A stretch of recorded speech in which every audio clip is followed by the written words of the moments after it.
अच्छा, अब मैंने ये बताया सीपीयू हमारा सारा एग्जीक्यूट करता है, बट एक्चुअल में हो क्या रहा होता है सीपीयू के अंदर कि मैंने कमांड भेजी तो वो हमारी, मैं जैसे आपसे इंग्लिश में बात कर रहा हूँ तो वो इंग्लिश लैंग्वेज नहीं समझता, वो सिर्फ 0 और 1 की भाषा समझता है।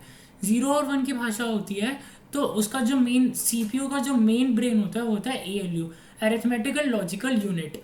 इसमें ये हमारे सारे डाटा का, सारे बिट्स का, 0 एंड 1 का जो चंक्स ऑफ डाटा होता है उनके बीच में अरिथमेटिक ऑपरेशंस होते हैं, लॉजिकल ऑपरेशंस होते हैं, plus minus greater than equal to not and ये सारे, और या फिर बिट मैनिपुलेशन की राइट शिफ्ट लेफ्ट शिफ्ट और ये सारी चीज़ें।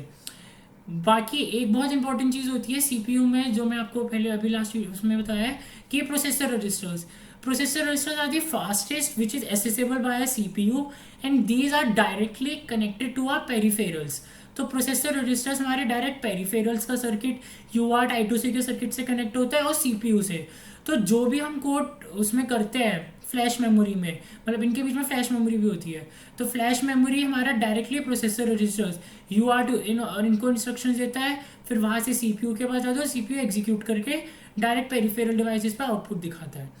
इंस्ट्रक्शन सेट आर्किटेक्चर होता है हमारा सीपीयू का आर्किटेक्चर कौन सा है, रिस्क आर्किटेक्चर है, सिस्क आर्किटेक्चर है, वो चीज़ मैं इंस्ट्रक्शन सेट के आर्किटेक्चर पर इतने डिटेल्स पे नहीं जाऊँगा और लिंक दे दूंगा, आप लोग उधर से रेफर कर सकते हो। Now comes the processor registers. Processor registers में क्या मैंने आपको बताया ना कि जो हमारा मेन चीज़ होती है पेरिफेरल्स होते हैं। पेरिफेरल्स हो गए हमारे यूआर्ट, SPI, I2C, timers, ADC। Peripheral हमारे पेरिफेरल्स कैसे कंट्रोल होते हैं, पेरिफेरल्स कंट्रोल होते हैं डायरेक्टली प्रोसेसर रजिस्टर्स से। लाइक यूआर्ट के स्पेशल रजिस्टर्स होते हैं, SPI के अलग होते हैं, टाइमर्स के होते हैं, ADC के होते हैं। अब क्या होता है, मैंने रजिस्टर इन पेरिफेरल्स के एक तो हो गया कि इनकी सेटिंग हो गई, यूआर्ट को कब इनेबल करना है, SPI को कब इनेबल करना है, I2C को कब करना है, टाइमर्स की कौन सी मुझे फ्रीक्वेंसी चाहिए वो हो गई। एक हो गया रजिस्टर्स की कौन सा डाटा को कब मुझे मूव करना है, कौन से को ऐड करना है, कौन से को प्लस करना है। तो मैंने बताया ना इसमें हर चीज़ का माइक्रो कंट्रोलर पे इंस्ट्रक्शंस होती है, हर चीज़ की मेमोरी होती है, लोकेशंस होते हैं। तो एक तरह से प्रोसेसर रजिस्टर्स भी हमारे दो कैटेगराइजेशन में आ जाते हैं। एक तो होते हैं इनपुट आउटपुट रजिस्टर्स, जो हमारे हो गए यूआर्ट, SPI, I2C और ये सारी।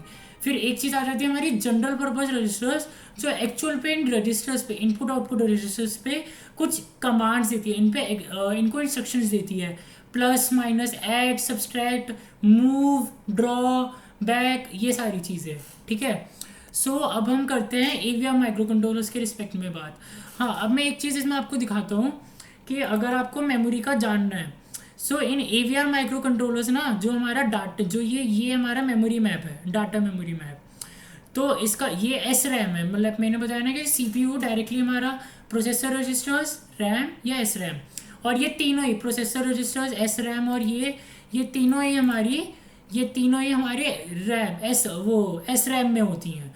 मतलब जो प्रोसेसर रजिस्टर्स और कैश मेमोरी है वो टाइप ऑफ SRAM ही होती है।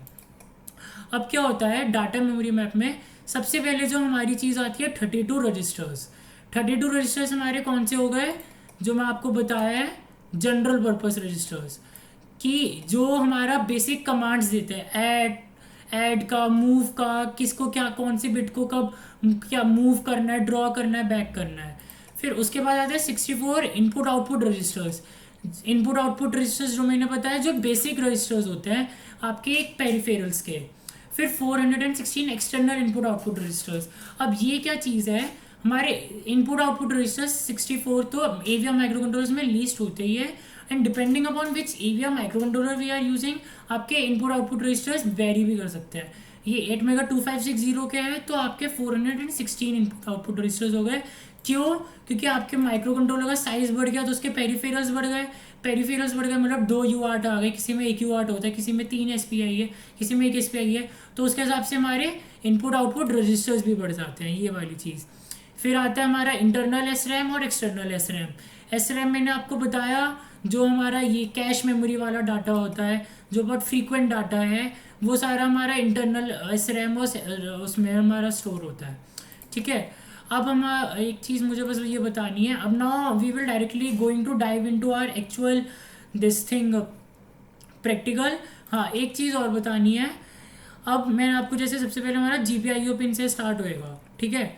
सो GPIO पिन्स का भी अब मैं बताऊँ, ये आपका ना माइक्रो कंट्रोलर के अंदर जो पिन्स होती हैं उन सब की एक एक वो होती है हमारी। जस्ट सेकेंड गाइस, ये आप देख रहे हो, इन पे लिखा हुआ है PF0, PF1, PF2, PE, PH, PB, PG। ये सारी क्या है, अब आप ये समझो, ये सारी हमारी पिन्स है। पिन्स, मैंने कहा ना हर चीज़ की लोकेशन होती है। पिन्स है, इनकी एक लोकेशन होगी। ये GPIO पिन्स है, इन GPIO पिन्स की एक लोकेशन होगी। तो वो GPIO पिन्स की लोकेशन को हमने कलेक्टिवली देने के लिए हमने अलग अलग पोर्ट्स बना दिए माइक्रो कंट्रोलर में। पोर्ट H में 8 बिट, पोर्ट B में 8 पिन, पोर्ट G में 8 पिन। हर एक पिन, हर एक पोर्ट H की एक लोकेशन होगी हमारी, ठीक है, जो मैं आपको बता रहा हूँ। ये देखो, ये port A data register, port A data data direction register, port A input pin address, ठीक है। सो क्या होता है, अब मैंने आपको बताया GPIO पिन्स है। GPIO पिन्स की हर एक के पोर्ट होते हैं, A port, B port, C port, और हर एक पोर्ट में हमारी 8 पिन्स होती हैं, ठीक है, क्योंकि ये 8 बिट माइक्रो कंट्रोलर है। तो 8 पिन्स होती हैं। तो अब मेरी GPIO पिन है, तो उस पर या तो मैंने बताया ना 0 या 1, आउटपुट पे हाई या लो या 0 या 1 होगा। तो जो DDRX होता है वो हमारा पिन को कॉन्फ़िगर करता है आउटपुट या इनपुट में 1 और 0। पोर्ट X, पोर्ट रजिस्टर जो है हमारा, वो कॉन्फ़िगर करता है कि हमारी कौन सी पिन हाई होगी और लो होगी। पिन करता है हमारी, उस पिन का स्टेटस बताता है कि वो हाई या लो है। अभी समझ में नहीं आया होगा, so just hold on, in the next glimpse we will be actually doing such things, okay। So yeah,